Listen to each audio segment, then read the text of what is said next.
Tonight, the breaking news. Hurricane Francine makes landfall as a Category 2 storm, battering Louisiana. I'm just praying and asking the Lord to protect us. Plus, the candidates for president together at a 9/11 memorial, honoring the nearly 3,000 killed 23 years ago, and shaking hands just hours after their first debate. And wildfires out west scorched more than 100,000 acres. What we're learning about a man arrested for arson in one of the state's biggest blazes. The CBS Evening News starts now.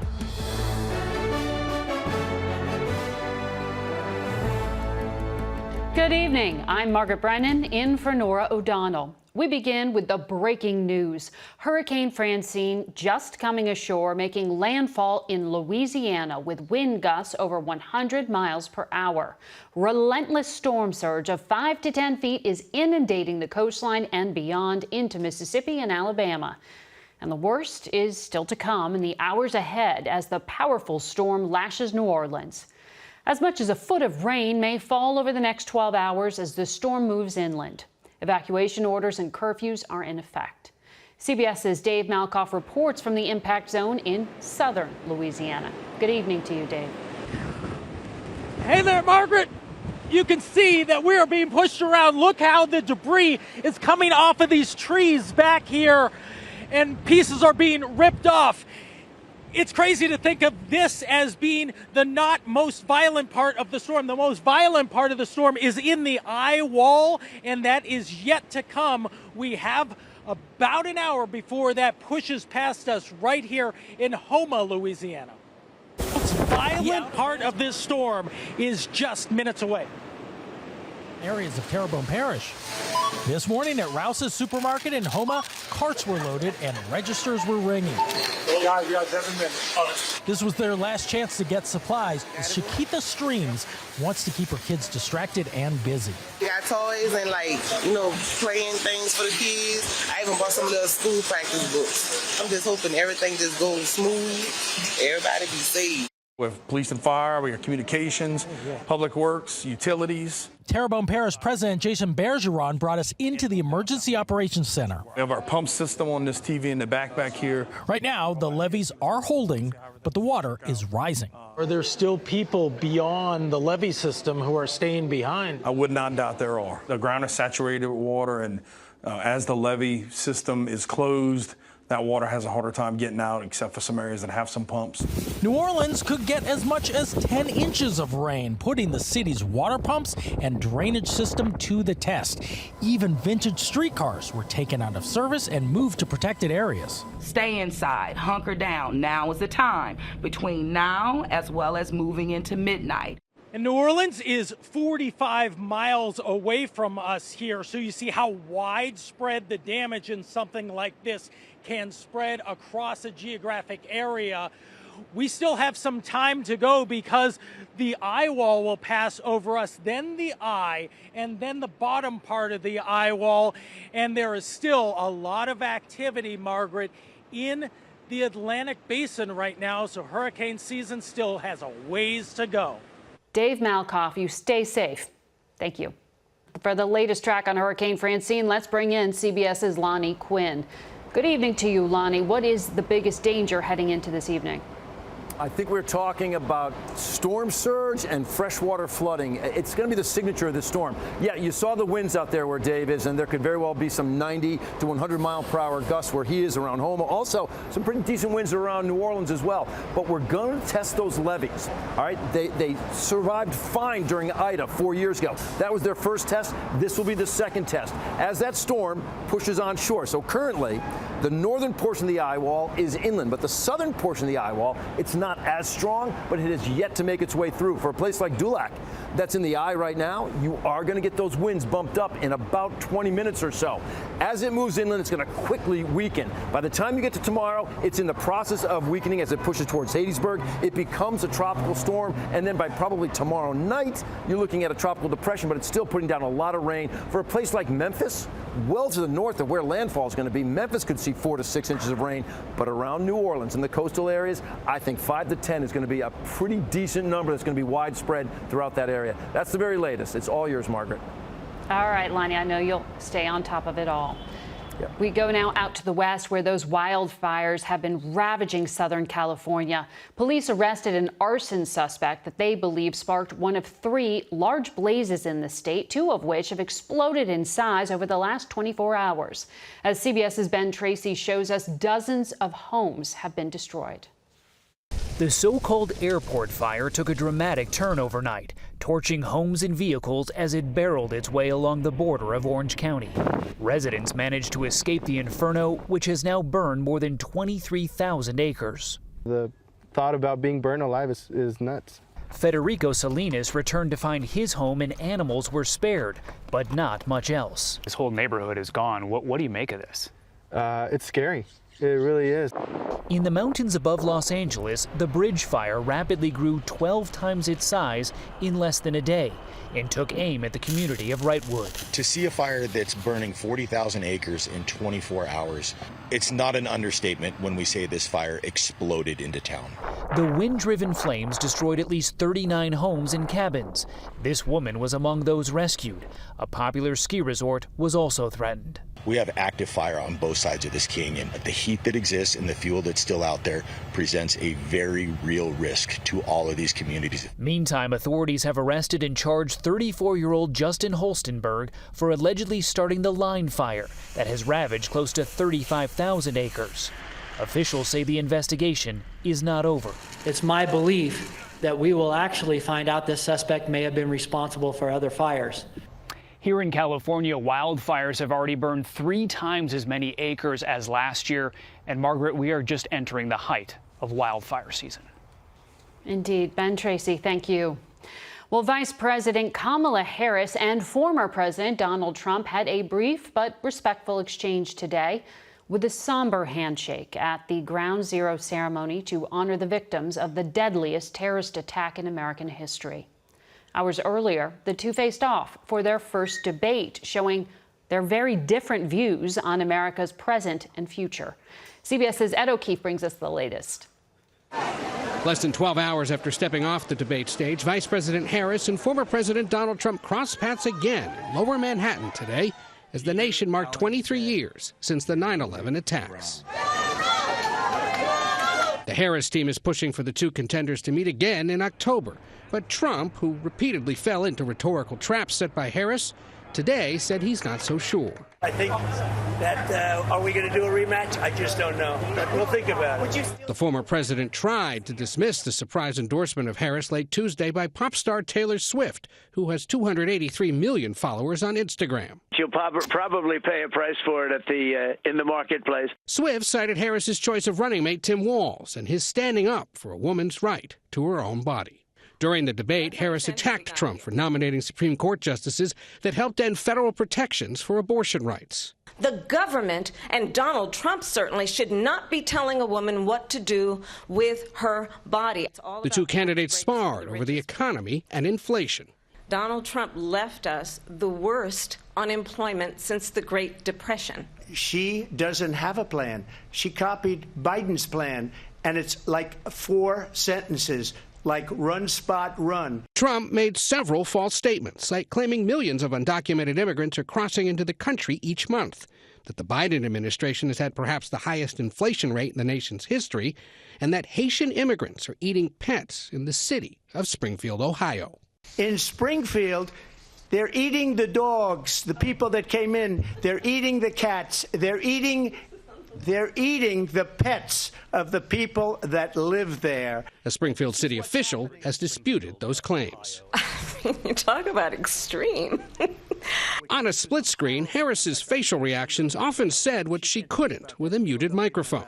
At one point, she called out what world leaders think of Trump. And it is absolutely well known that these dictators and autocrats are rooting for you to be president again because they're so clear. They can manipulate you with flattery and favors. Harris also looked to provoke him by criticizing his rallies. You will see during the course of his rallies, he talks about fictional characters like Hannibal Lecter. He will talk about windmills cause cancer. And what you will also notice is that people start leaving his rallies early out of exhaustion and boredom. People don't go to her rallies. There's no reason to go. We have the biggest rallies, the most incredible rallies in the history of politics. So with 55 days to go, Harris is headed to North Carolina tomorrow, while Trump is heading west to Arizona. As for another possible debate, Trump is publicly skeptical, but both teams are in talks with networks about a second encounter, and interest remains high. More than 57 million people watched last night, Margaret, more than watched the first debate back in June. What did they learn, and were their minds changed? Ed, we'll have to be continued. Exactly. Exactly. There is good news for your wallet tonight. Inflation eased up last month. The Labor Department says consumer prices rose 2.5% in August from a year prior. That's the smallest increase since early 2021. But as Jolene Kent reports, some prices remain stubbornly high. For businesses like Barcade, easing inflation is welcome news, but keeping the lights on is still stubbornly expensive. We're running 75 plus arcade games over 80 hours a week. While overall inflation cooled in August, expenses like rent and electricity continue to heat up fast. How much has your electricity bill been here compared to a few months ago? It's gone up about 10%. In the last 4 months, we spent $19,700 on our electricity bill. So we changed our business hours. We had to really look at when are our peak business times, and you have to work around that. Restaurant prices also rose 4% over the last year, something General Manager Neelu Romani does not want to pass on to customers. We make things from scratch here instead. To save money? To save, not just to save money, but to put out a better product. Economists predict today's inflation numbers all but guarantee the Federal Reserve will cut interest rates next week. Amazing! As Barcade powers through. We're going to do everything that we can to make sure it succeeds. In this economy, it's hard, but we're doing our best. Winners here, let's go. Although prices do remain stubbornly high in some areas, there are several bright spots in this inflation report today. Gas prices dropped more than 10% compared to a year ago. Used car and truck prices also went down more than 10%. Margaret. Thank you, Jo Lang. Well, a hero pilot in the cockpit when part of that plane blew off that Alaska Airlines flight is now telling her story for the first time. We'll tell you how her training kept passengers safe in a CBS exclusive next.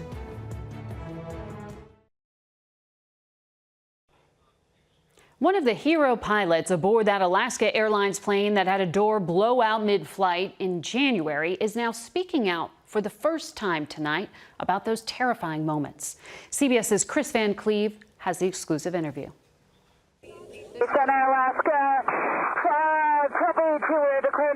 Alaska Airlines pilot Emily Whiproot sounded the alarm. Something had gone terribly wrong. The first indication was it was an explosion in my ears. And then a whoosh of air. My body was forced forward. And there was a loud bang. Did you know at this point there was a hole in the airplane? No. I didn't know that there was a hole in the airplane until we landed. We just depressurized, just had to maintain 10,000, and we need to return back to Portland. It was so incredibly loud, and I remember putting the oxygen mask on and trying to transmit to ATC and wondering, why can't I hear anything? A door panel on the Boeing 737 MAX had blown out with enough force to rip off her headset. But Whiproot says their training took over as the two pilots worked to safely land. And I opened the flight deck door. And I saw calm, quiet, hundreds of eyes staring right back at me. And I looked at my flight attendants and I said, "Are you okay?" And in that response, I heard hole, 4, 5 empty seats, and injuries. And are you thinking when they said empty seats that you'd lost people? Yes. And I remember it not taking very long for us to confirm we had 177 souls on board. That had to be an emotional roller coaster. Yeah. I was so thankful. I was in shock. Disbelief. Everybody was there.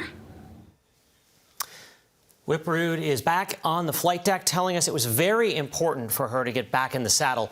She and her captain will be honored tomorrow by the Airline Pilots Association for safely landing that damaged plane. Margaret. An amazing story.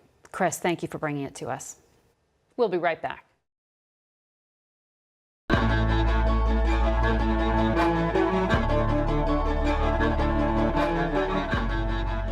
A surge in Haitian migrants to Springfield, Ohio is straining the local community, and the governor there is now asking for federal help. Most of the 15,000 Haitians who fled there in the past 4 years are hardworking people escaping violence, the governor said. But that's not how former President Trump described them last night. In tonight's Eye on America, CBS's Lilia Luciano visits Springfield and shares what she learned. At this community center, Haitian immigrants get food, clothes, and help finding work. They're here, and they're our responsibility. Casey Rollins, who runs the St. Vincent de Paul Society, says the supplies are an open-armed welcome from this community for asylum seekers, especially from Haiti, fleeing violence and starvation from a country in collapse. Work. They want work. They always want work. They want work. They work 3 jobs. They just never stop working. But when it comes to immigration, Springfield has become tense since last August, when a minivan driven by a Haitian immigrant without a valid license collided head-on with a school bus, killing 11-year-old Aiden Clark. We're not taking any more that are driving erratically around town. I want to know who's busing them in, who's responsible for that, and who can stop them from coming.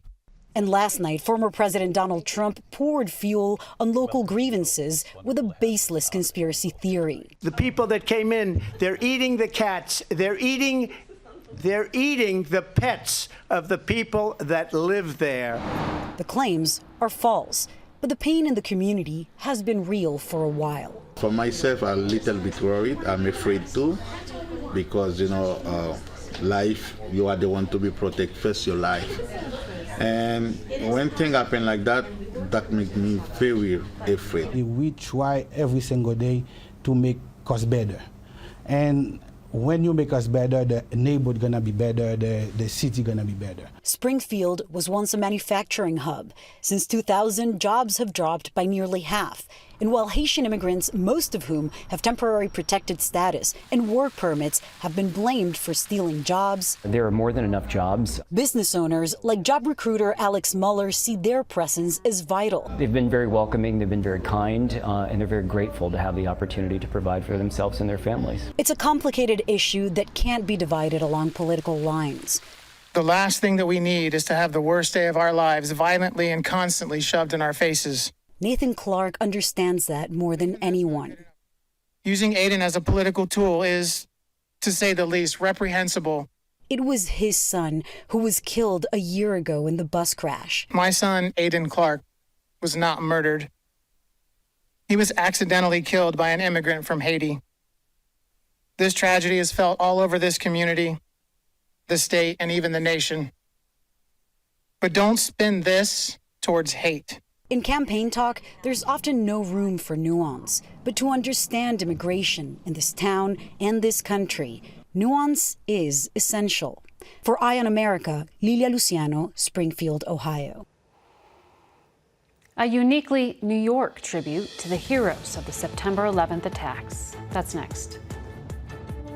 This portion of the CBS Evening News is sponsored by ILEA HD.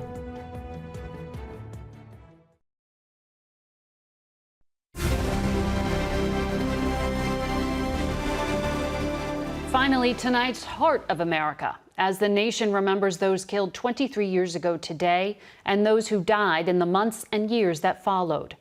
The Walls of Honor campaign, in partnership with the Feel Good Foundation, hopes to raise awareness and money for medical needs for heroes still fighting 9/11-related illnesses. And they're doing it in a uniquely New York way, by putting up pictures on the walls of local pizzerias. These people probably would have given their lives, and to understand that New York really it's one community, no matter where you come from. The heroes of September 11th are tonight's heart of America. And that is tonight's CBS Evening News. For Norah O'Donnell, I'm Margaret Brennan. Have a good night.